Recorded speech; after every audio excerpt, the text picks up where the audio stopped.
It's funny how the people who break you the worst always seem to be the ones you can't stop thinking about. Or maybe it's not funny at all, maybe it's just cruel.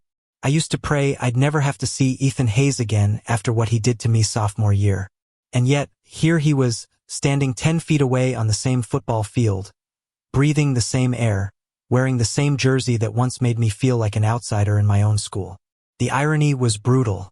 The boy who had made me hate myself was now the only one I couldn't stop looking at. My name is Liam Carter, 17 years old, wide receiver for a high school team in the heart of Texas. Football wasn't just a game, it was a religion. And Ethan Hayes? He was the golden boy, the quarterback, the one the whole town worshipped. Coaches loved him, cheerleaders adored him, parents trusted him. And me? I was just the quiet kid who somehow made it onto the team because I could run fast enough to catch passes. But Ethan wasn't just the quarterback. He was the boy who once shoved me against a locker, spit words into my ear that cut deeper than any bruise, and laughed as if cruelty was his birthright. Sophomore year was hell because of him. And even though time had dulled some of the sharp edges, standing across from him again felt like reopening a wound I had tried so hard to stitch closed. The worst part? He looked at me differently now. Not with hate, not with disgust, but with something I couldn't name, something that made my chest ache and my throat tighten. Like regret, like longing, like he wanted to say something but couldn't. I hated that look. I hated that it made me weak. Practice ended. The rest of the team scattered toward the locker rooms, laughter echoing in the distance. But Ethan stayed behind. And so did I, tying my shoelaces slowly, pretending I didn't feel his eyes burning into me. "You're faster this year," he finally said, his voice quieter than I remembered, almost careful. I stood, dusting dirt off my hoodie. "You still throw like the world revolves around you." His lips twitched, almost a smile. "Guess we haven't changed much." "Oh, I've changed," I shot back, meeting his gaze for the first time. "I don't let people like you break me anymore." The silence that followed was thick enough to drown in. He shifted his weight, jaw tightening as if he wanted to argue but couldn't. And then, softer than I ever imagined Ethan Hayes could speak, he said, "Liam, I'm sorry." 2 words, that's all. But they hit me like a tackle I never saw coming. I should have walked away. I should have laughed in his face and reminded him of every cruel thing he ever said, every time he made me feel like less than nothing. But instead, I stood there, frozen, because part of me had waited years to hear those words, and hearing them now felt like a betrayal to the pain I had carried for so long. "You don't get to say that," I whispered. "Not after everything." His eyes softened, and for a second, I saw something raw flicker in them, fear, maybe even shame. But he didn't push further. He just nodded, as if he understood, and walked away, leaving me with a heart that refused to beat normally again. The thing about football towns is everyone knows everything. Rumors spread faster than touchdowns, and secrets don't stay buried for long. But no one knew mine. No one knew that I had spent countless nights staring at the ceiling, wrestling with a truth I was too afraid to say out loud. I wasn't just angry at Ethan for what he did. I was angry because even then, I wanted him. Wanting him felt like betrayal. To myself. To every bruise, every insult, every night I cried alone. But desire doesn't care about logic. It doesn't care about the past. It just burns, and no matter how hard I tried to smother it, it kept flaring back to life every time he was near. By the time homecoming week rolled around, I thought I had built up enough walls to keep him out. But fate, if that's what you want to call Itha's a sick sense of humor. We got paired for a fundraiser event, tossing footballs for kids at the local fair. Me and him side by side, forced to smile like we weren't carrying years of bad blood between us. "Think you can handle working with me for a couple hours?" Ethan asked, smirking, but his eyes weren't mocking anymore. They were searching, testing. "I've handled worse," I replied, gripping a football tighter than necessary. And then something unexpected happened. We laughed. Not forced, not fake, real laughter. Watching little kids miss their throws, teasing each other over who collected more tickets. For a couple of hours, we weren't enemies. We weren't quarterback and wide receiver with a messy history. We were just two boys on a fall afternoon, sharing something simple, something human. But simplicity doesn't last. When the fair ended, and the sky turned pink with twilight, Ethan walked me to my car. He looked nervous, the way people do when they're about to jump off a cliff. "Liam," he said, voice low. I was a coward, back then. I didn't know how to deal with. He stopped himself, running a hand through his hair. "With you. With me." I froze. The world froze. My heart hammered like a drum inside my chest. "What are you trying to say?" I asked. He met my eyes, and for the first time in years he didn't look untouchable. He looked breakable. "Human. I think I've been in love with you since the first time you outran me on the field," he admitted. And it scared the hell out of me. My breath caught. Anger surged first, then confusion, then something dangerously close to hope. "Don't," I warned. "Don't you dare play with me like that." "I'm not playing," he said, stepping closer.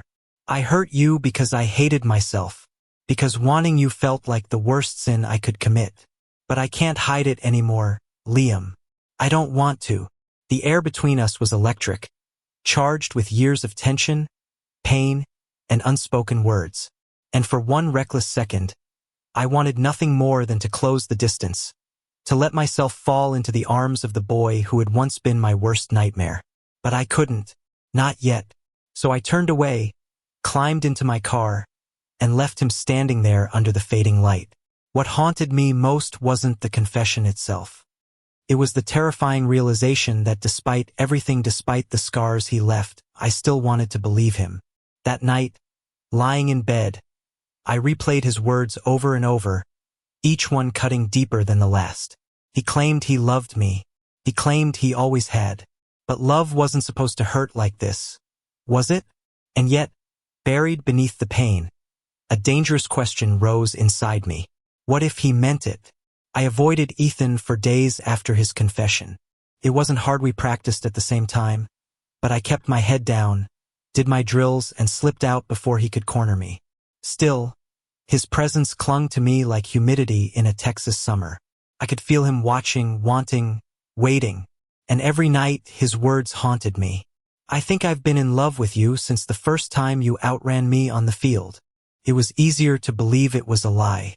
Safer. But deep down, I knew Ethan wasn't lying this time. He had looked at me like a drowning man reaching for air. That kind of desperation couldn't be faked. By Friday night's game, the pressure became unbearable. The stadium lights glared down, the crowd roared, and every play forced me closer to him. Quarterback and wide receiver, there's no avoiding connection. Each pass he threw, I caught. Each catch, his eyes found mine. And with every touchdown, the invisible tether between us pulled tighter. The final quarter came down to us. 30 seconds left, tied score. The play was risky, but coach trusted Ethan's arm and my speed. "Ready?" Ethan asked in the huddle, his gaze flicking to mine. I wanted to hate him.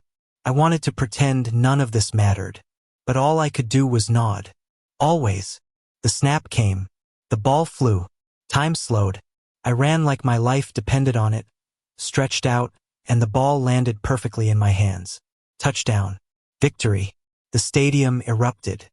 My teammates mobbed me, helmets slapping, voices shouting. But through the chaos, I saw only him. Ethan, grinning like a boy who'd just gotten away with something reckless. For a split second, I thought he would run straight to me, pull me into his arms right there in front of the whole town. Instead, he just nodded, subtle, secret, like we shared a language no one else could hear. And God help me, I nodded back. But victories don't erase history. They don't erase bruises, or whispers, or the sting of being shoved into a locker. They don't erase nights when I thought I'd rather disappear than live another day as myself. Ethan couldn't just confess and expect the world to reset. So when he found me alone in the locker room after the game, towel draped around my shoulders, I was ready. "Don't start," I said before he opened his mouth. He stopped in his tracks, helmet dangling from his hand. His hair was damp with sweat, his cheeks flushed, but his eyes were steady. "I'm not here to start.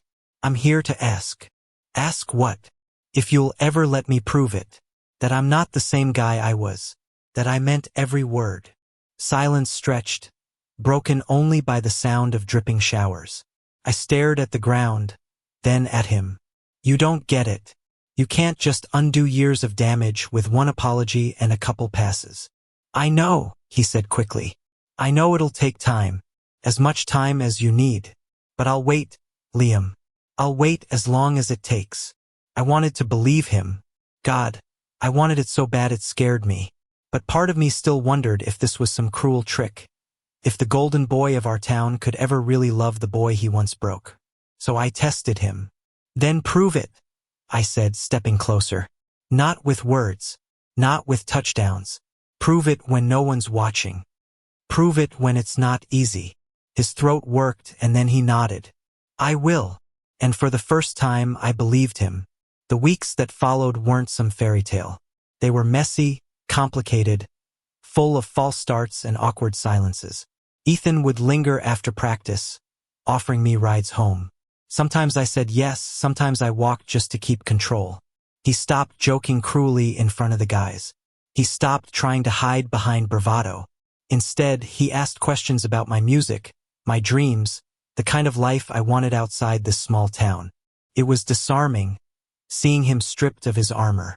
One night, after practice, he drove me out to the edge of town where the football field lights faded into dark fields.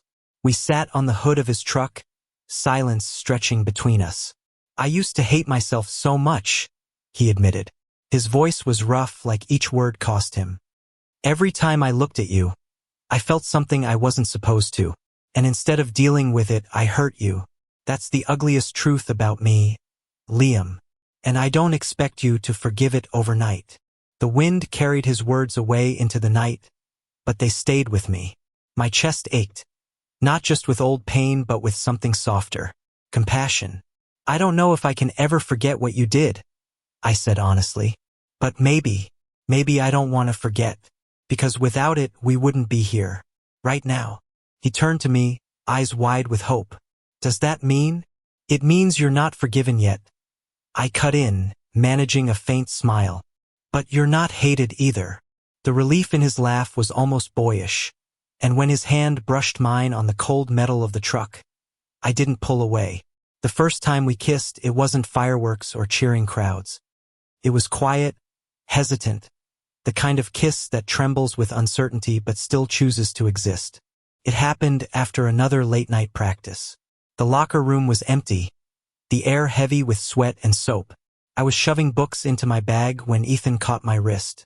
Liam, he whispered, almost afraid. And before I could answer, his lips were on mine. It wasn't perfect, too sudden, too shaky, but it was real. His hands cupped my face like I was something fragile, something holy. For a second, every scar he left on me burned away, replaced with the warmth of that kiss. When we pulled back, both of us breathless, I looked at him and saw not the boy who had once hurt me, but the boy who was trying to love me better. And maybe that was enough. By winter, the town still worshipped Ethan Hayes, the golden quarterback. But behind closed doors, he was mine. He proved it in the small things. Carrying my bag when he thought no one noticed, scribbling dumb notes on my locker, showing up when I had the worst days. He didn't demand forgiveness, didn't rush me. He just stayed. And slowly, painfully, beautifully I let him in. People would never understand. They'd never know the history between us, the nights I spent hating him, the nights he spent hating himself. But we knew. And in that messy, imperfect truth, we found something worth holding on to. On the last game of the season, after another victory, Ethan pulled me aside before the crowd could swarm him. His voice was low, steady. I love you, Liam. Not the way I once hurt you. Not out of fear, but fully, honestly, like you deserve. And for the first time, I didn't doubt him. I smiled, heart pounding, and whispered back the words I'd been too afraid to say for years. I love you too. The world didn't explode. The bleachers didn't collapse. Life didn't suddenly turn into a perfect movie. But in that moment, two boys in a small town, standing under the lights of a football field, it was enough. It was more than enough. Because sometimes, love isn't about forgetting the past. It's about choosing to build something new despite it. And against all odds, Ethan Hayes and I did exactly that. Thank you for listening. Don't forget to like and subscribe to stay updated with the latest videos.